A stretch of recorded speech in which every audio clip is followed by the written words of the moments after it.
Boa noite, pessoal. Meu nome é Ítalo Marcos e esta é minha mãe, Cícera Paz. Somos fisioterapeutas e viemos compartilhar com vocês uma pesquisa que já tem mais de uma década sobre as células contráteis mater ou células-tronco e seu arsenal de leituras. Trata-se de uma pesquisa baseada em estudo de ciência de evidências sobre o desenvolvimento intercelular e metabólico e suas leituras.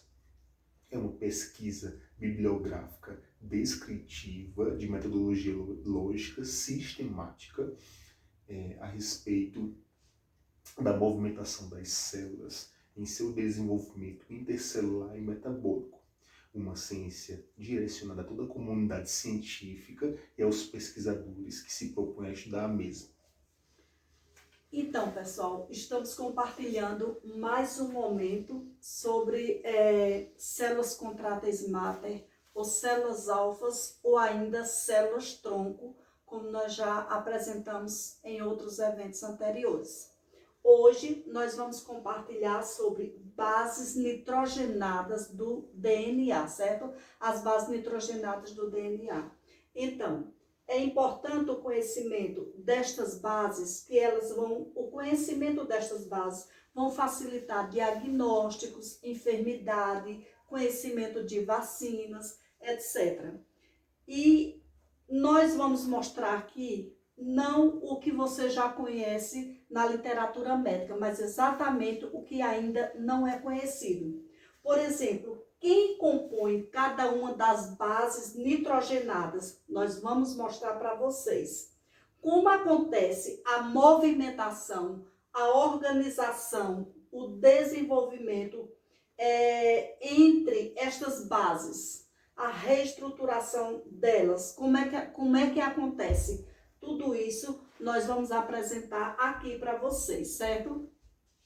Então, iniciando, vamos começar pela fecundação, certo?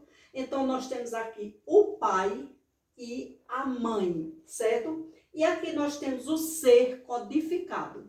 Então, veja só, o que acontece? Prestem bem atenção aqui, porque isso não é mostrado na literatura. Então, veja só, o ser codificado, ele vai herdar 4 heranças genes.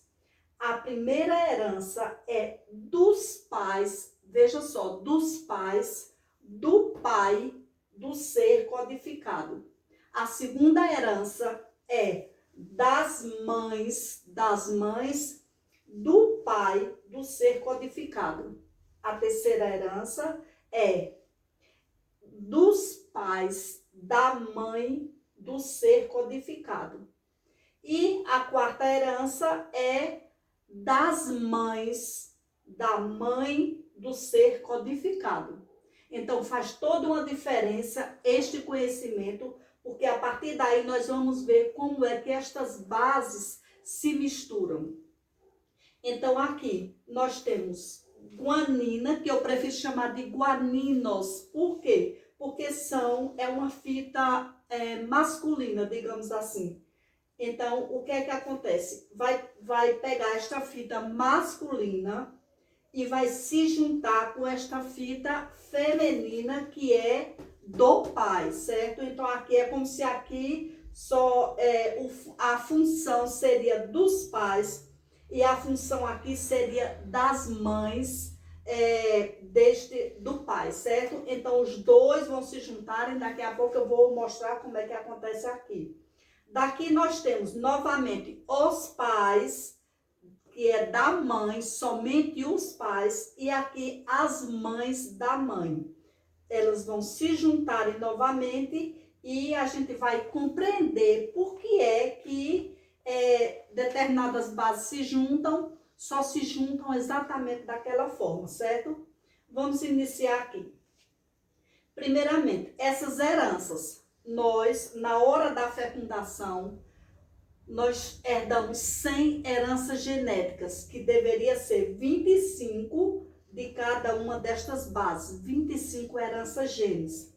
Porém, no ato da fecundação, um desses átomos eles são deletados, certo?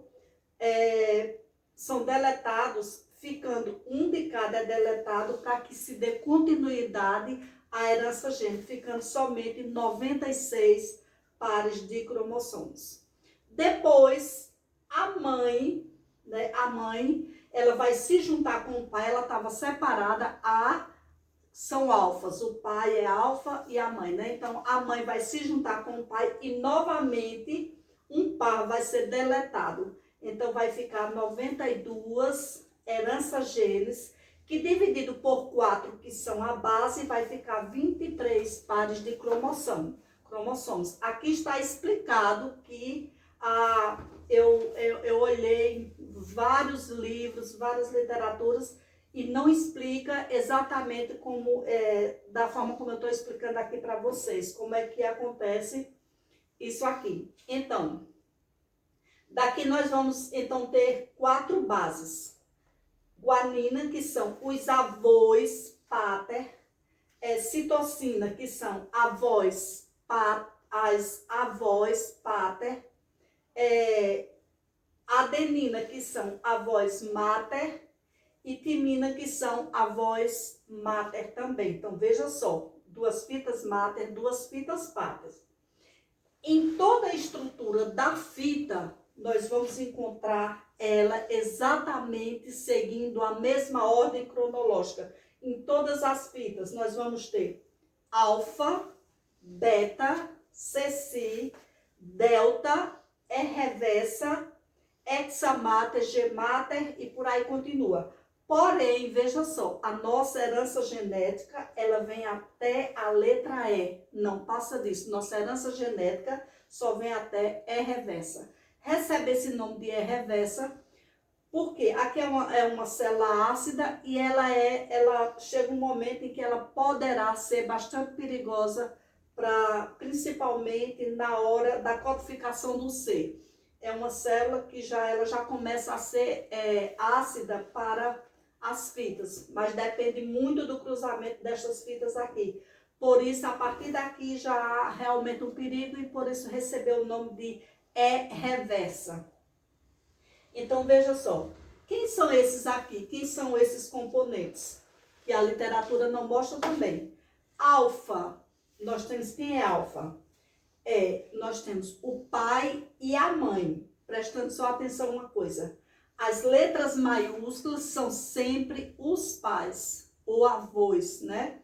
E as letras minúsculas é sempre a mãe ou avós. Então, as maiúsculas são os pais, as minúsculas são as mães ou avós. Então, a primeira que nós temos na fita, as 2 primeiras da fita, que encabeça qualquer fita boa ou ruim, nós temos alfa e beta. Então, alfa, quem é alfa? O pai, azão, e azinho, a mãe. Beta, que é bezão e bezinho, B maiúsculo, é o avô, B minúsculo, a avó. E aqui, atenção, nós temos Ceci, que é Czão, Cezinho, e que é os avós paternos. Eles acompanham sempre a mesma ordem cronológica. Os pais, avós maternos, avós paternos, avós maternos, avós paternos, até completar os 23 pares de cromossomos. Então, eles ficam assim. E quando a gente encontrar esta letra aqui, Ceci, E reversa, Gmater, são sempre avós paternos. Isto não muda nunca, são sempre os avós paternos. E toda a fita que contém estes avós paternos já é considerada uma fita ácida por natureza, certo? Então, ela já se considera ácida. Então, veja só. A partir daqui, agora sim, nós vamos explicar o que é cromossomos numa linguagem que fica bastante claro com relação à composição dos cromossomos. Então, veja só, a literatura médica fala de cromossomos como sendo... Qual a origem destas células? Quem são os cromossomos? Segundo a nossa literatura médica, Os cromossomos são longas cadeias de DNA, com diversos tipos de genes e várias sequências de nucleotídeos. Então veja o que é que ela acabou de falar. São longas cadeias de DNA. Ninguém explica quem são esses genes que estão nessas cadeias. Se fala tudo, mas não se explica quem são. E eu estou explicando aqui, nós estamos explicando quem são estas longas sequências de DNA. Então, na nossa concepção, no nosso estudo, cromossomos, atenção, são grãos máter alinhados numa fita gene, veja, grãos máter alinhados numa fita gene bilateralmente em cadeia aspiral, compostos por 4 fitas genéticas, alfa, beta, ceci e delta. Então são essas composições que estão lá formando o DNA, certo? Até a letra E. Passou daí, né? Então veja só. Acontece o quê? Acontece aqui uma coisa interessante. Aqui nós vamos ter o seguinte: estas fitas, nestas bases, elas são invariáveis, porque não muda nunca. Elas ficam da mesma forma, alfa, beta, ceci, delta, etc.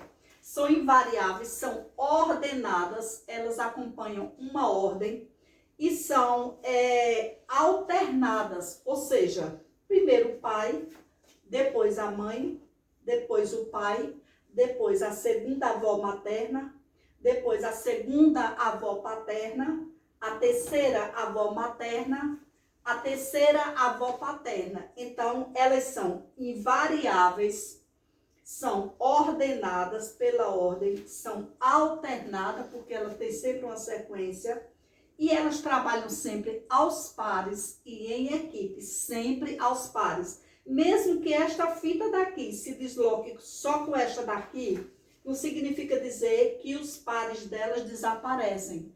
Eles continuam. Estes pares são também invariáveis. E eles são compostos, como eu acabei de falar, né, por 4 fitas genes, e eles são cada grão máter desse é a milésima parte de um micrômetro, né, compostos por essas fitas de herança G, certo? Então, agora nós vamos conhecer as bases que compõem o DNA. As 4 heranças genes que irão codificar o novo ser são adenina e timina, as 2 heranças da mãe do novo ser codificado, e guanina e citocina, as 2 heranças do pai do novo ser codificado. Então, veja só, como ela acabou de falar, observa agora, a gente vai compreender por que é que guanina está sempre com citocina e por que é que a adenina está sempre com timina. É fácil, é lógico compreender isso agora. É porque esses dois compõem as fitas genéticas do pai. Por isso, elas estão juntas, não se separam, justamente porque elas compõem a fita do pai. Estas 2 aqui compõem a fita da mãe, por isto elas também não se separam, porque elas compõem a fita da mãe, certo? Agora, vamos falar um pouquinho sobre essas fitas. Veja só, nós temos aqui, essa fita é considerada a mais importante, porque a fita é propriamente dita do DNA, certo? Que eu considero DN, pelo fato de que aqui não tem células ácidas. Então, por isso eu chamo de DN, certo? E as outras, então, esta fita daqui é uma fita importantíssima. Ela tem uma função parecida com a renina lá nos leitos arteriais. É uma fita de comando, ela dá ordem, são células-tronco. Aqui são o que a gente chama de células-tronco, certo? Células alfa, células-tronco, células de comando, células contrates mater. Então, esta adenina, ela vai como se diz, ela vai criar uma fita que é a fita do RN, certo? RNA. Ou seja, a fita do RNA, para que ela vai criar a fita do RNA? Quem cria é ela. Ela tem essa capacidade, porque eu já disse, são células-tronco, células de leitura, células com capacidades extras. Então, é ela que vai criar o RNA. Por que ela vai criar o RNA? Porque o RNA, a partir de agora, ele vai fazer a leitura, não das 3 bases, como afirma a literatura, ela vai fazer a leitura mais ligada à guanina e citosina. Por quê? Porque ela é específica, ela foi criada específica para fazer essas leituras. Enquanto a uracila, ela foi criada pela timina para fazer a leitura das bases púricas, certo? Então, por isso que nós vemos o RNA com uma estrutura só, porque ela foi criada através da adenina para fazer leituras, e daqui a pouco a gente vai conhecer as diversas funções do RNA e da uracila, certo? Atenção, o DNA é composto apenas por célula alfa mater ou células-tronco, ou seja, são células maternas leitoras que trazem em sua composição uma marca bem específica, o açúcar. Assim sendo, são extraídos para a composição do nosso DNA as fitas que compõem as primeiras avós e seus respectivos pares, os avós mater e pater. Então, veja só, é importante ver isso. Aqui, né, nessa base nitrogenada, nós temos aqui fitas exclusivas maternas. É muito interessante isso. Como assim, exclusivas maternas? Porque, veja só, eu falei que a fita genética, aqui no DNA, ela vem só até, que é a nossa herança, né? Para lá, ela continua assim, claro, ela tem, nós temos fitas leitoras até a letra J, passando de J não é mais fita leitoras, mas inclusive até a letra F, ela faz um trabalho muito interessante também no organismo. Mas assim, para o DNA, para a codificação do ser, são apenas células maternas, né? Que estão envolvidas diretamente com a mãe e com o pai do ser codificado. Então, eu já falei aqui da união delas duas e agora eu vou falar um pouco sobre o RNA, né? O RNA tem diversas funções. O que é que o RNA faz? E a uracila também, daqui a pouco eu falo. O RNA, ele está preocupado aqui com esta base, certo? Porque a partir daqui, gente, a partir desta base aqui, é que vai ser codificado, rotulado este C aqui, certo? A partir dessa base. Como assim que vai fazer isso? Aí é um trabalho entre RNA e uracila, certo? A uracila, a citocina tem uma importância também muito, muito interessante, porque a citocina, devido ser feita apenas de células, veja, as citocinas são as mães pater, a guanina ou guaninos são os pais pater. Então, essas fitas aqui, pater, como no caso da citocina, são fitas de força, de rapidez, de dinamismo, né? Existem muitas funções da citocina e eu sei que entra até no ramo da farmácia, digamos assim, farmacêutico. Então, por quê? Porque ela é dinâmica devido a ela ser toda célula pater, ela é dinâmica, ela é forte, ela como é que se diz? É ela que puxa as outras células, certo? Então, o RNA, ele vai se preocupar com a movimentação dessas células.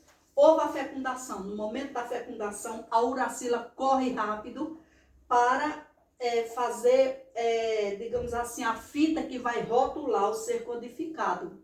Vocês sabiam que esta codificação, ela é específica lá em células-tronco, numa aula que inclusive eu já dei aqui, na lombar nós temos estas fitas já prontas, já prontas para a codificação deste ser.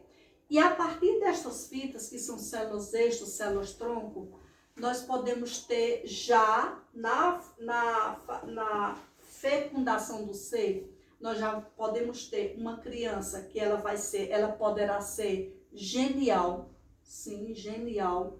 Ela pode ter sorte extra, exatamente, pode ser uma criança com sorte extra. Ela pode ser uma criança que nasce com dons espirituais muito elevados, né? Crianças, digamos assim, santas ou santos, né? Então, tudo isso já é determinado na fecundação, o que eu acho que contradiz um pouco com o que tem umas literaturas aí que fala que todo ser nasce igual e tal e tal. Não, não é bem assim. Então já existe uma codificação específica e a uracila, ela corre para atender isso aí, ela tem que ser de uma rapidez grande, porque senão as células ácidas, elas também podem destruir essa fita. Elas são uma fita, digamos assim, as ácidas são uma fita, digamos assim, invejosas. Então elas podem, elas não gostam que uma fita se sobressaia, né? Então ela corre atrás para pegar aquela fita. A microcefalia é uma coisa desse tipo. É uma briga entre células, né, em busca de um cérebro alfa-delta, como aconteceu aí. E aqui no Brasil, né, em Pernambuco, é uma briga entre estas células e, nesse caso, a uracila precisa ser rápida para resolver essa questão ligeiro, né? Então, o RNA, ele vai definir, o RNA é assim, é uma espécie de repórter. Ele recebe instruções, ele dá instruções, ele recebe instruções direto aqui das adeninas, ou adeninos, né, que é uma fita máscula. Ele dá instruções, ele orienta, ele faz transcrição, que é o que é de mais importante, ele faz as transcrições, ele diz o que é preciso para outras bases, como por exemplo a base ribossômica. É o RNA que dá estas instruções. E dá instruções para a uracila também, né?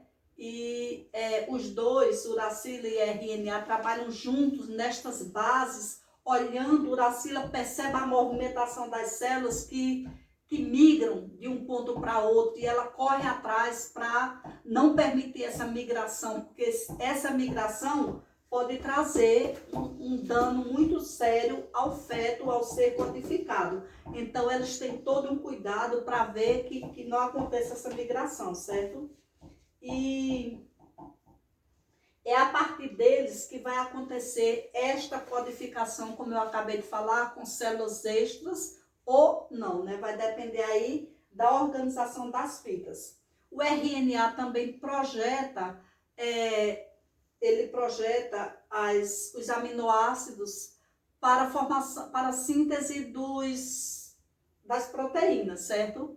Então, qual a importância desses aminoácidos, das proteínas? Sim, os aminoácidos, as proteínas, são eles que vão formar em fitas. Estas fitas, ou fitas leitoras, fitas boas ou fitas ruins, não sei. Mas são os aminoácidos que vão carrear para o DNA, vai carrear essas estruturas, vão formar estas estruturas, preparar estas estruturas para a codificação do novo ser, certo? Atenção! A uracila é uma fita leitora altamente dinâmica que auxilia a timinha na codificação do novo ser, arrumando a fita de comando que vai coordenar o novo ser. É ela que compõe a fita que vai caracterizar o DNA. Então, justamente tudo isso que eu acabei de falar aqui, certo? E vocês, espero que a gente tenha falado com clareza, né, sobre o comportamento, sobre as posições, a localização. Agora todo mundo vai saber como é que acontece lá em genética, no DNA e em todas as células. Todas as células nós vamos ter sempre esta composição de forma invariável. Encerrou. Assim sendo, podemos afirmar que os seres não são todos iguais, como afirmam os estudiosos, mas que cada um traz o seu próprio peso para a vida. As células extras, que são as mesmas células troncos, e o celeiro fica exatamente na coluna, mais precisamente na região sacra e lombar, que a gente vai abordar na próxima aula, sendo que esta aula a gente abordou principalmente a questão das origens. Muito obrigado e uma ótima noite.